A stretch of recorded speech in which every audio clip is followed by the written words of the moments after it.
Mark, having won at the weekend and given the shape of the opening couple of weeks with the 2 home games now on the bounce, it's a really interesting opportunity to capitalise on what was a really tough away trip. You've now got the 2 home games.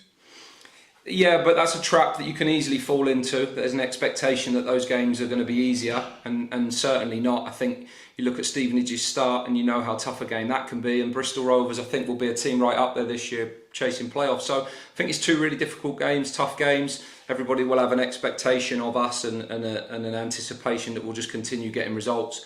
But we only give ourselves a chance if we hit the levels that we have.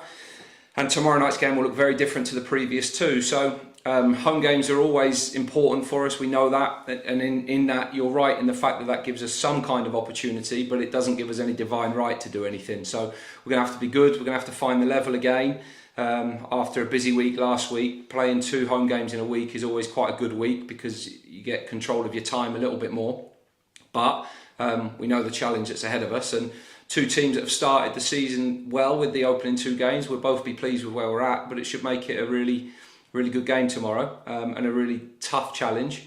You know, us confident from our start, them confident from their start and the bounce of last season in what will be a bit of a bumper crowd for a Tuesday game as well. So looking forward to it and hoping we can continue on the good start that we've made in the opening 2 games. And Steve Evans' teams always make interesting challenges in that you know exactly what to expect. They do what's written on the side of the tin, but it's stopping it that's the hard bit. Stopping it, controlling it, playing well against it. They're very good.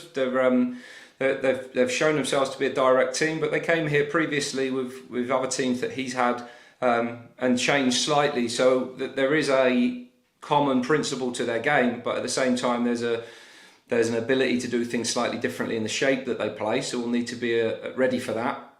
They will make us defend, there's no question. And games like Barnet pre-season, Sutton, Gillingham that we played, there'll be elements of those games that will serve us well going into this one. And at the same time, you know, some of the play even in the game on Saturday as the Fleetwood game progressed, there were elements of that too. But we'll have to be brilliant on restarts, brilliant on set plays. We'll have to defend our box really well. We're going to need to make sure we're aggressive and we get to the ball and don't allow them to dictate play as much as we can. And we're going to have to be excellent in possession ourselves so that we can control periods of the game and be ready for an aggressive pressing team. That's all the challenges. It will make it a different game, but we have to be ready for it. We have to stop it and we have to make sure that we dominate as best we can too. Yeah, and you went down the route, or you've been down the route of bringing in loads of League One experience over the summer. They've done something similar, which I guess when you're coming up from League Two, it's a good way to go. I think so, and in both cases, signing players that you know can play the way you want to and in the style and system that you want to. I think that's the key to recruitment, really. So I think they've done that well. I think they've added well, and by all accounts, they'll add more, and perhaps maybe before tomorrow. So I have to be aware of that and see if anything changes. Lots of players that we know have played against over the years, or we know the qualities that they bring, and we'll need to be on our toes ready for it, and hope that the experience that we've got and the experiences that we've had help us in the game as well.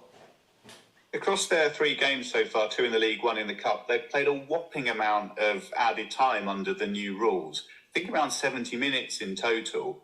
Do you have to take that into account at all? Will that be part of your planning, that it is likely to be a game that goes on and on?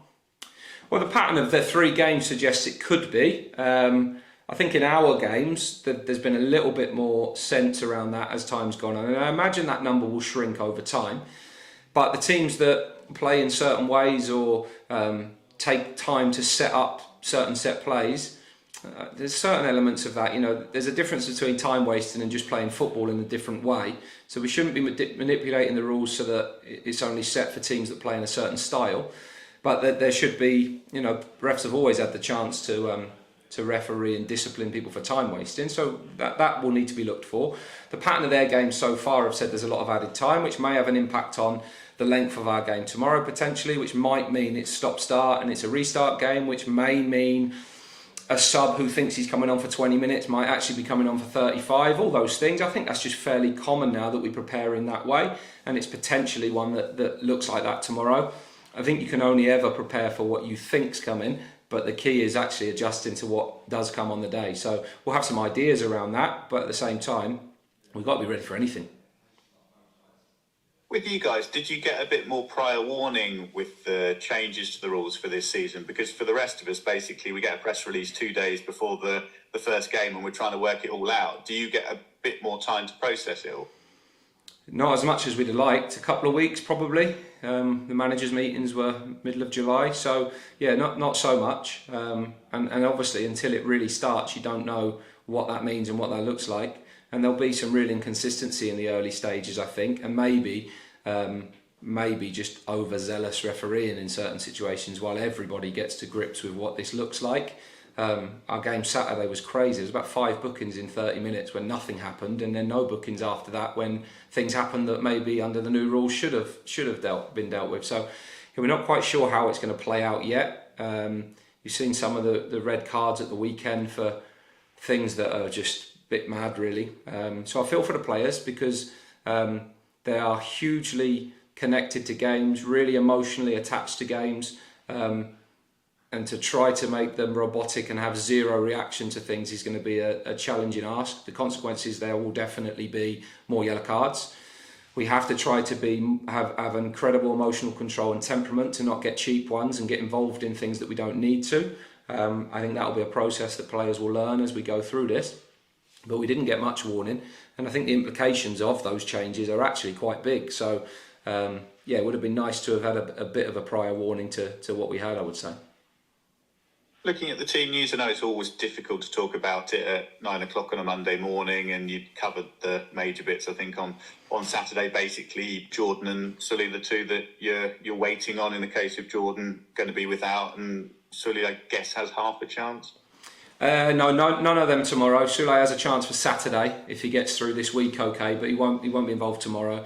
Jordan obviously as well. We'll see where he is later in the week, and then we left Saturday and yesterday thinking everybody's okay. So as long as nothing changes today, we think that everybody that was there Saturday will be available again, which is good.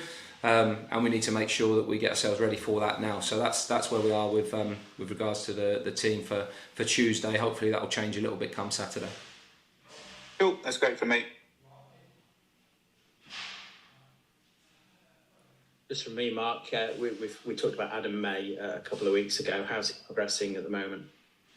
Yeah, he did his first contact training week last week. So actually the fact that we've had midweek games for 2 weeks is probably quite a soft, nice return for him. The certain sessions that we do around those games are quite limited, but he's been able to get involved in them last week and this. And then from next week, we've got a blank week, and then about 9 days before the next game after Orient, before Reading. So those 2 weeks will give him a really good opportunity to get some proper training in, and hopefully in the next month he can really build up his tolerance and training load. So we're quite pleased with that. Mamadou is in a similar position. He's a couple of weeks ahead of him because of the type of injury that he's had. But yeah, Adam's going along nicely. But the next month is a big one because the load of training and football contact work will go up quite a bit. So hopefully the next few weeks gives him a real chance to make some progress. Yes. Sorry, Mark, just on the 2 injured lads that won't be involved tomorrow, are you able to provide a bit more info on what the sort of nature of their injuries are? Yeah, Sule's the same as got injured against Oxford, just in his neck and his back. So that's just tightened up. So he's training today and tomorrow. So hopefully that goes fine and he should be good for the weekend. Punished for excellent defending, unfortunately, in a really good moment. So side of the game that we're really working on with him. He's looked at me and said, "I'm not sure about this," but he's done great. He's in a good place, and I think once we get some rhythm with him, he'll do really well for us. Jordan's got a problem with his quad from last week, so we don't know the ins and outs of that one yet. So we'll just see how that is in the next few days.